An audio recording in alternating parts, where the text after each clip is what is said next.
चलिए अब रुक कर लेते हैं कुछ खबरों की ओर। छत्तीसगढ़ कांग्रेस के अध्यक्ष मोहन मरकाम ने भूपेश सरकार की तारीफ की है। उन्होंने कहा कि प्रदेश सरकार ने आदिवासियों का सम्मान बढ़ाने का काम किया है। 15 साल में बीजेपी ने आदिवासियों के नाम पर वोट बटोरने का काम ही किया है। मरकाम ने टिकट को लेकर कहा कि सर्वे के बाद हाईकमान नाम तय करता है। बिलासपुर संभाग की 11 सीटें पिछले चुनाव में हम हारे थे। इन्हें जीतने की रणनीति के साथ हम आगे बढ़ रहे हैं। उन्होंने कहा कि कांग्रेस संभागीय सम्मेलनों के जरिए कार्यकर्ताओं को विधानसभा चुनाव के लिए चार्ज कर रही है।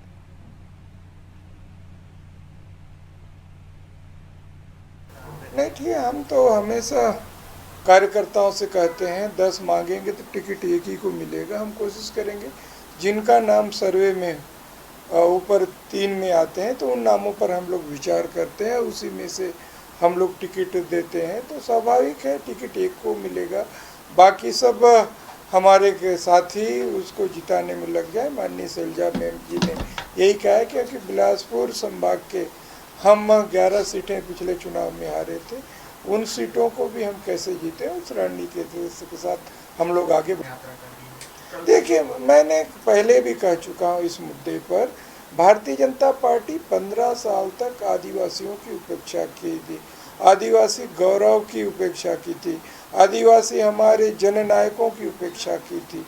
कभी उनके नाम से कोई तीज त्यौहार हो या फिर अन्य उनके कार्यक्रमों में भाग नहीं लिया।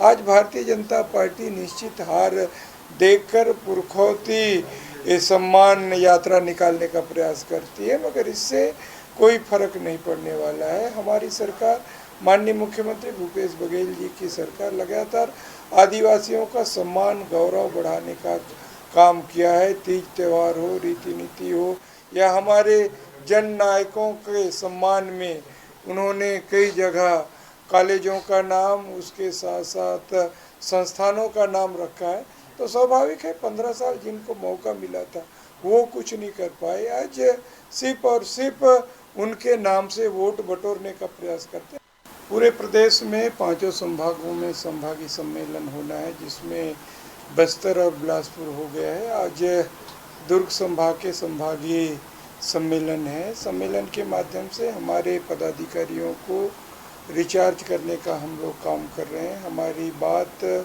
सरकार की बात, संगठन की बात और सोशल मीडिया, अलग अलग विषयों पर हमारे एक्सपर्ट अपनी बात रखते हैं और आने वाले दिनों में हम जनता के बीच में किन मुद्दों को लेकर जनता के बीच में जाएं, उसके साथ साथ आने वाले दिनों में विधानसभा स्तर पे ट्रेनिंग प्रोग्राम होने हैं, संकल्प शिविर होने हैं। तो हम लोग संगठन पूरी युद्ध स्तर पर 2023 और 2024 के चुनाव के लिए कमर कस लिए हैं।